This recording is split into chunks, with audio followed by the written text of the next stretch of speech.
In this video, we are going to investigate translations of quadratic functions. Okay, what is a quadratic function?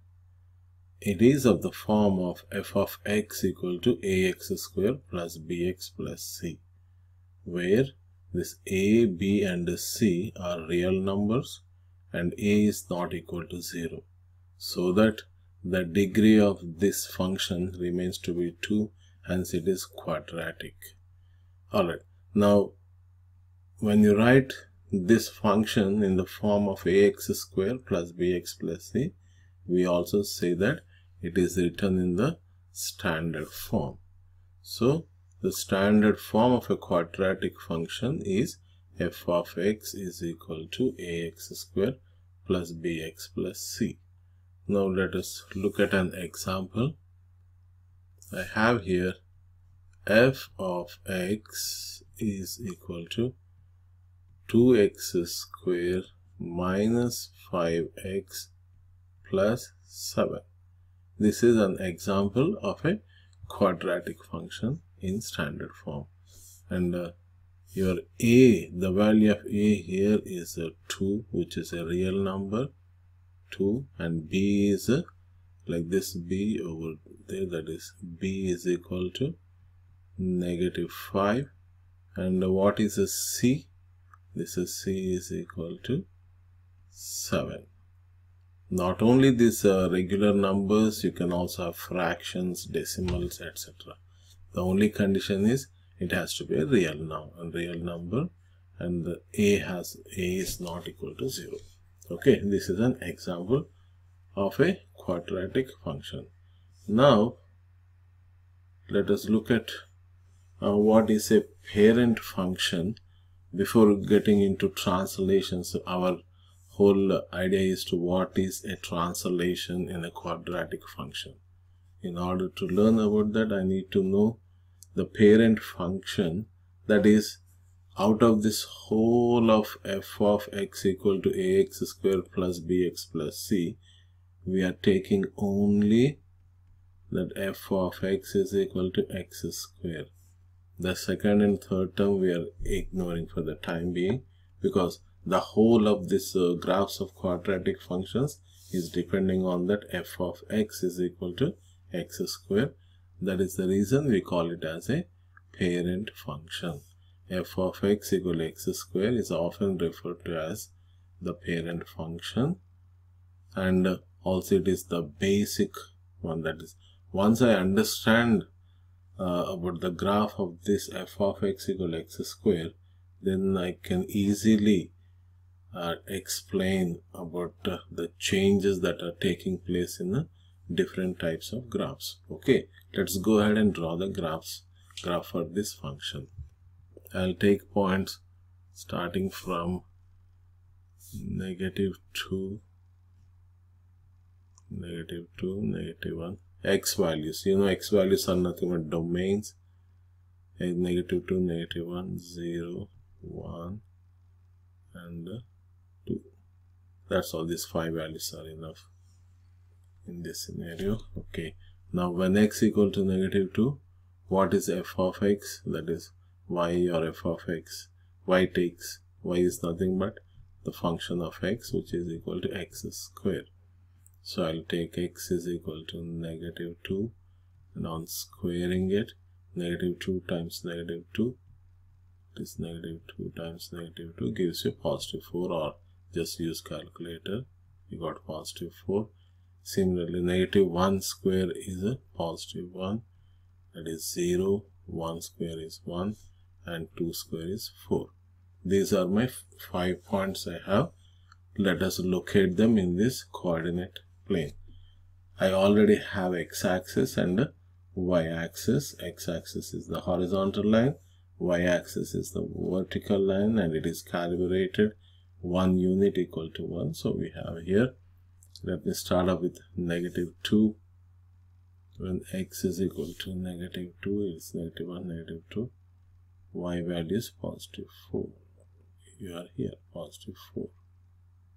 -1 goes to +1, 0, 0, 1 is 1, 2 goes to 4. Right? These are the 5 points we have. Now let us connect to those points.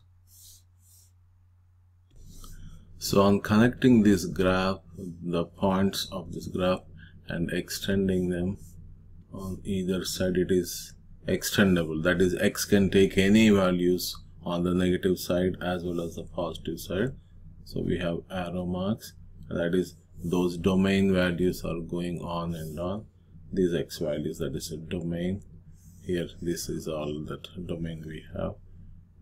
From negative infinity all the way to positive infinity you can have. And range are the y values. We are seeing that y is not negative here because of the square here. X is being squared. All the negative x values also will change to positive. So range is starting from this 0 and goes all the way up. That is the range. Those are the y values we have here. And the turning point, where the turning point takes place in this graph, that is called as the vertex. Here the vertex is at 0, 0. And this graph, we call it as parabola. So that this is the graph that is obtained, which is y is equal to x square, or f of x equal to x square. And in any scenario, whatever may be the situation, if you have f of x equal to x square, this is how the graph appears. Now we are looking for the translation. What happens? What if I have f of x is equal to x square minus 2, or something like x plus 1 whole squared? If there is a change, some extension is there to this x square, what happens to the graph of this parabola? That's what we have to study here in this. Okay, now I have here f of x is equal to x square minus 2, and we are looking for the graph of this function. Okay, let's go ahead and enter the values for x. Now I have the values for x here, and I also have the parent graph drawn already. Now what happens to this new graph? That is, what change?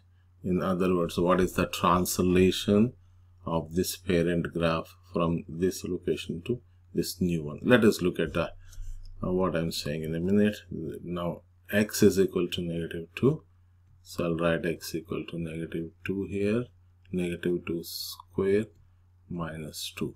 What is negative 2 square? That is 2 times 2, 4 with a positive sign, minus 2. 4 minus 2 is 2. I got 2 here, right? And when x is equal to, taking x equal to negative 1, negative 1 square minus 2. 1 square is 1, negative and positive, and minus 2 gives us negative 1. For 0, take x is 0, 0 square is 0, minus 2 is nothing but negative 2. Now 1 square minus 2 is negative 1, and 2 square minus 2, that is 4 minus 2, gives you 2. So we have these x and y values, and let us plot these points in this coordinate plane. X is equal to negative 2, I will go to positive 2, negative 2 going to positive 2, this one, negative 1 going to negative 1, so I'll go down. When x is 0, y is negative 2. On taking x equal to 1, x1, y is negative 1 over this. Lastly, x value 2 and y value positive 2. So now what's happening to this graph? On connecting these dots, let us see. I'll just copy this and I'll move little bit downwards.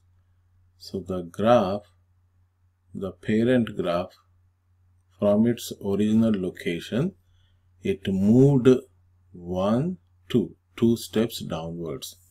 So immediately we go to this negative 2 because of the presence of this negative 2 here, I am observing that my parent graph, that is the parent graph, is moved down by 2 units.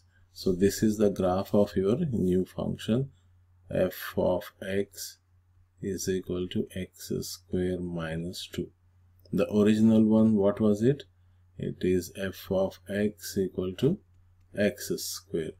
So from x square, on changing it to x square minus 2, it moved down. That is what is the translation. It is translated by 2 units downwards because of this negative sign. Now what if the parent function f of x, that f of x is equal to x square, is changed to x plus 3 whole square? So how your graph transforms? What is the translation that is taking place? Let us see. So now in order to draw the graph of this function f of x equal to x plus 3 whole square, I'll take coordinates starting from -3 in the middle.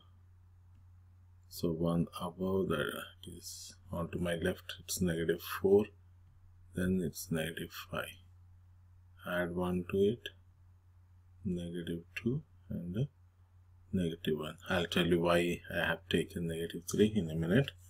Now, if x equal to -5, what is the value of this function? So, -5 plus 3 whole square. X is -5 plus 3. What is -5 plus 3? That is -2 on squaring gives you -2 times -2, positive 4. You can even use your calculator to verify.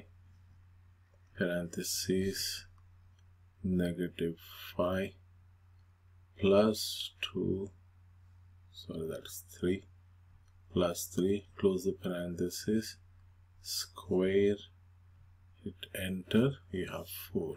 That's right. Okay.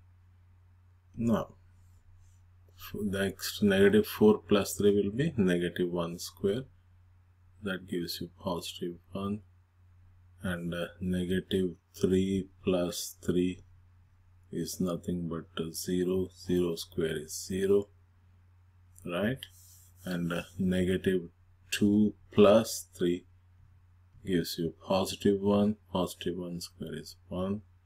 Lastly, -1 plus 3 whole square gives you 2 square, which is 4. So we have x and y values here. These are the coordinates and we have to plot in this graph. Okay, the first one, -5 goes to 4. X value is -5 and y is positive 4. So go above by 1, 2, 3, 4. -4 takes positive 1. -3 is taking 0, so -3. 1, 2, 3. And y value is 0. On anywhere on the x-axis, the y will be 0. But you are looking for x equal to -3. That's why -1, 2, and 3. Now, -2 goes to 1. -2 is going to positive 1. And -1 is going to 4. X equal to -1 here. Y value positive 4. These are the points. Now, what is the change on connecting the graph? What happens? So on connecting all these red dots, we can see that the graph from this, the parent graph f of x equal to x square, it is sliding on to its left by 1, 2, and 3. 3 units. So this is the new graph, the translated graph of f of x equal to x plus 3 whole square. And just now we said it moved up to 3 units. 1, 2, 3. So x equal to -3 and y value 0. and that is the horizontal shift that we are seeing here. Now, how do you know that it is the vertex is at -3, 0? So that is the y-intercept also you are saying, no? Y-intercept. Let me show you quickly this value of the function y is equal to 0. That is x plus 3 whole squared is equal to 0. On taking the square root, we still get x plus 3 equal to 0. Now take away 3 on both sides. So you ended up with x is equal to -3. I cancel this and -3. So x value is -3. If x is -3, the value of y is 0. Right? That is the vertex, and you are seeing at this point. And in general, without all these calculations, we just remember that the graph, the parent graph, is moved by 3 units onto the left, and this is the left side movement, hence we say horizontal. Whether it is left or right, that's fine. It's a horizontal. Whenever your graph moves in this kind of direction, it is horizontal shift. So the previous case, it was vertical shift, because the graph is moving from top to bottom or the bottom to top. And in this case also, in order to get this y-intercept, I took x equal to 0. That's why we had 0 for x and y became -2. The vertex was 0, -2 in this first case, in the case of vertical shift. Now the third example I have here, f of x is equal to x minus 1 whole square plus 2. What do you think will happen to this parent function in this graph? We are seeing both kind of transformations, right? It is shifting vertically. There is a vertical shift because of this +2 outside, and also there is a horizontal shift. So it is the combination of those two shifts, that is, the graph is going to translate. It is going to go up by 2 units, and then what happens? It will move on to the, because it is x minus 1, so I have to say that x is equal to 1. So it moves on to the right side by 1 unit. So let me draw the graph, move it from the parent case here. Okay. On to the right by 1 unit, and it goes up by 2 units. So your graph, the new graph, is going to appear like this. This is the new graph. You can see this is where the vertex, it moved from 0, 0, it went up to 1, 2. X value 1 and y value 2, and I'll also give you the coordinates. When x is 1, 1 minus 1 is 0, 0 plus 2 is 2. That is what we have here, the vertex. Let me take 1 minus 1, 0, and -1. Next x value here I'll write 2, and there it is 3. So when x is equal to -1, -1 minus 1 is -2 square. 4 plus 2 gives you 6. 0 minus 1 is a -1 square plus 2 gives you 3. Now 2 minus 1 is 1 square is 1. 1 plus 2 is 3. Lastly, it's going to become 6. Now we can clearly see that all these 5 points will be lying on this second graph. Okay, you can try graph this and verify that whenever the function is of this form, if it is like x minus 1 whole square plus 2, two changes are taking place, a horizontal as well as vertical. So please try some examples and practice various cases in this horizontal vertical shifts and the combinations. Okay, thank you.